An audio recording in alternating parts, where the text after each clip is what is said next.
Allah menciptakan manusia dengan instrumen akal, berbeda dengan makhluk lainnya. Al-Quran adalah tentang akal atau al-aqlu. Meski demikian, dalam diskursus Khazanah Intelektual Islam, kajian tentang akal merupakan salah satu topik perdebatan di kalangan umat Islam, terutama antara teolog dengan para filosof yang belum memperoleh titik temu secara memuaskan.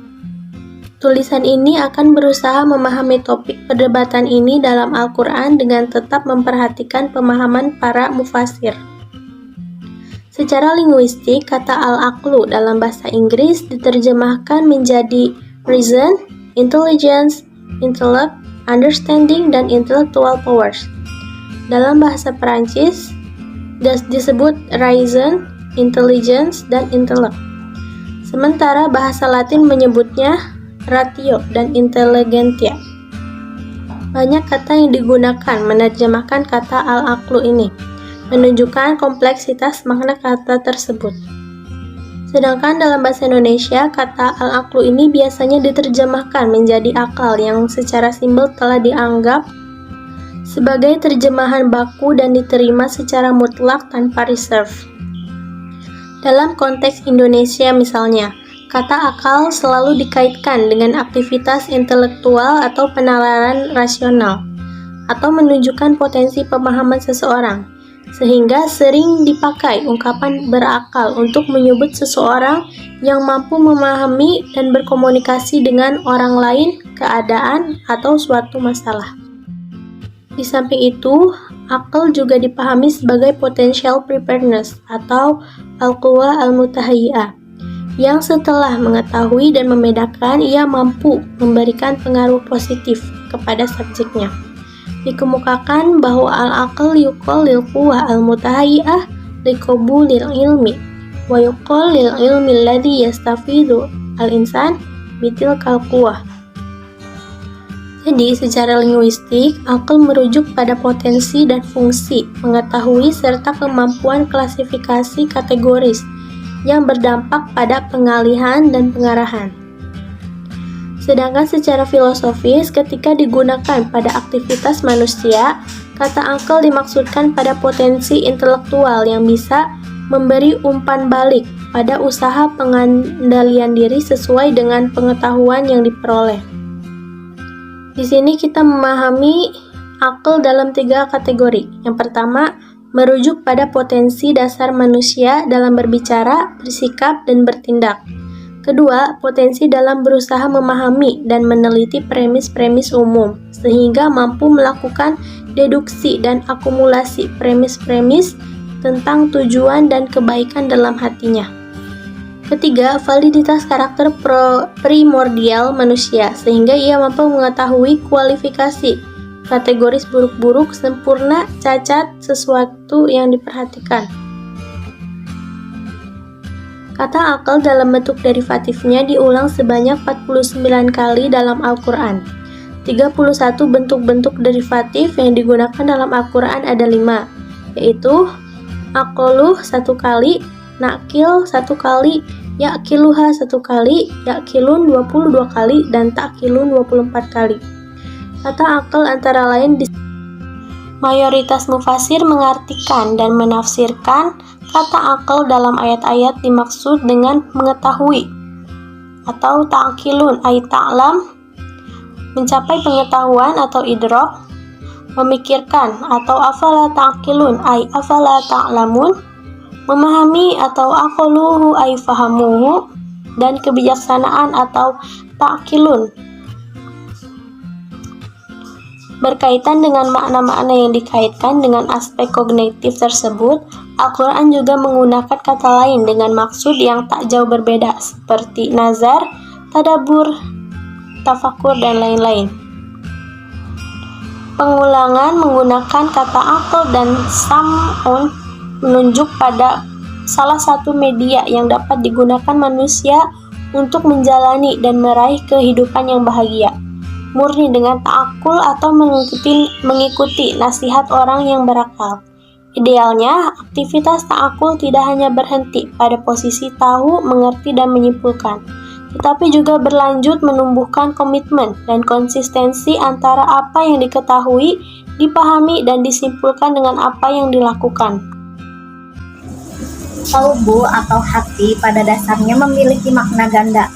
Ada yang makna secara syariah dan hakikiyah. Secara syariah, qalbu diartikan sebagai segumpal daging yang mana baik buruknya akan memberi dampak besar terhadap jasad seseorang. Sebagaimana sabda Rasulullah SAW, wa inna fil jasadi mudghatan idza salahat salahal jasadu kulluhu wa idza fasadat fasadal jasadu kulluhu ala wa hiyal qalb. Hadis riwayat Bukhari Muslim, yang artinya, ketahuilah bahwa dalam diri terdapat segumpal daging. Jika dia baik, maka baiklah seluruh tubuh ini, dan jika dia buruk, maka buruklah seluruh tubuh. Ketahuilah bahwa dia adalah qalbu. Secara lugawiyah, qalbu memiliki arti asli yaitu jantung. Dan ini sejalan dengan hadis di atas bahwa ketika jantung kita sehat, maka seluruh tubuh kita pun akan sehat dan bebas dari berbagai penyakit. Namun sebaliknya, jika jantung kita biarkan kotor, maka darah yang mengalir ke seluruh tubuh pun akan menjadi darah yang kotor dan menjadi biang penyakit. Sementara makna secara hakikiyah, qalbu adalah sebuah organ yang bersifat sir atau tidak berwujud. Namun ketika seseorang tersebut melakukan sebuah kemaksiatan, maka akan muncul bercak-bercak hitam yang lama-kelamaan akan mengeraskan qalbu. Sebagaimana Allah Subhanahu wa Ta'ala berfirman dalam hadis qudsi, yang artinya, telah kami bina atau bangun dalam diri Bani Adam sebuah bangunan.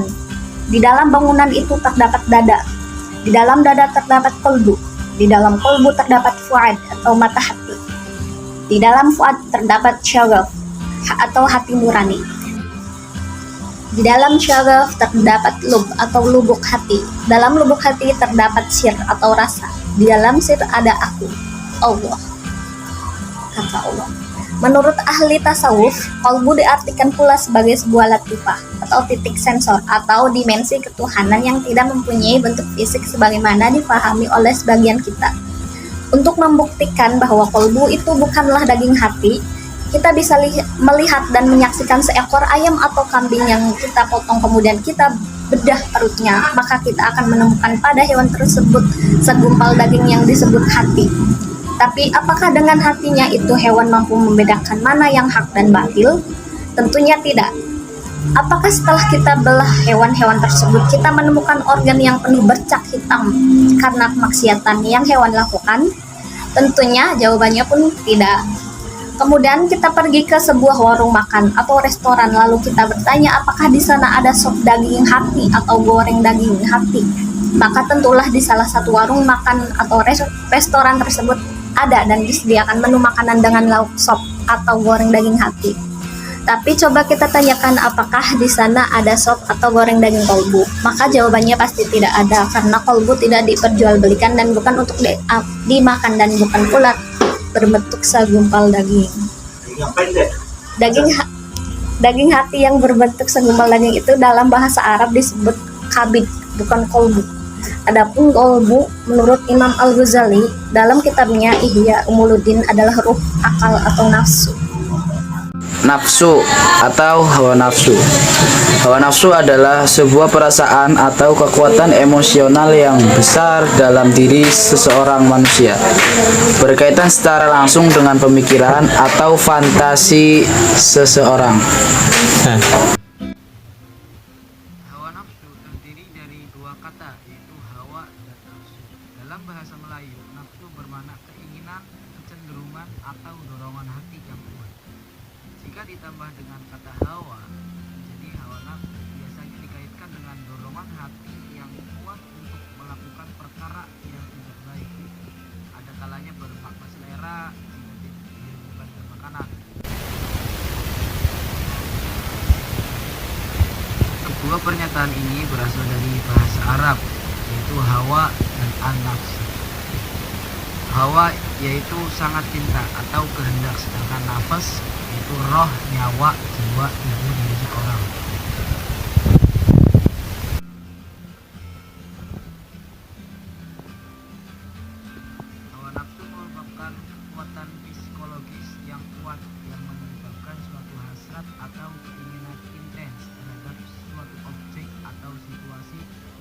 demi pemenuhan emosional tersebut. Ada sekelompok orang yang menganggap bahwa nafsu sebagai syaitan yang bersemayam di dalam diri manusia, yang bertugas untuk mengusung manusia kepada kefasikan atau pengingkaran. Mengikuti hawa nafsu akan membawa manusia kepada kerusakan. Akibat pemuasan nafsu jauh lebih mahal ketimbang kenikmatan yang didapati. Hawa nafsu yang tidak dapat dikendalikan juga dapat merusak potensi diri seseorang. Sebenarnya setiap orang diciptakan dengan potensi diri yang luar biasa, tetapi hawa nafsu dapat menghambat potensi itu muncul ke permukaan. Potensi yang dimaksud di sini adalah potensi untuk menciptakan keadilan, ketentraman, keamanan, kesejahteraan, persatuan dan hal-hal baik